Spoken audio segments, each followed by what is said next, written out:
কালকে থেকে যখন একটা বিষয় বারবার চোখের সামনে এসেছিল, ডক্টর মৌমিতা, তার সাথে কত অন্যায় করা হয়েছে।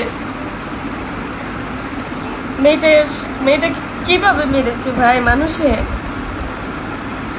মেয়ে আমরা বড় লজ্জিত। আল্লাহ কেন আমাদেরকে মেয়ে বানায় পাঠাইছিল। মেয়েটার সাথে 18 থেকে 20টা ছেলে ছিল। তাকে গণধর বুঝতে পেরেছেন। তার শরীরে 113টা কামড় ছিল। বুঝেন কত জুলুম করা হয়েছে, কত অন্যায় করা হয়েছে মেয়েটার সাথে। তারপরে মেয়েটাকে লাশ মুক্তি বাঁচতে দিল না, যখন না পর্যন্ত মেয়েটা মণি দিয়ে রক্ত বের হয়ে গেছে চোখে। ততক্ষণ পর্যন্ত মেয়েটা তার কলিকের দিকে তাকিয়েছিল। একটা মেয়ে কলিক ওই ধর্ষণকারীদের সাথে ছিল। আমরা আসলে কোথায় যাব? আমরা কোথাও স্বাধীন না।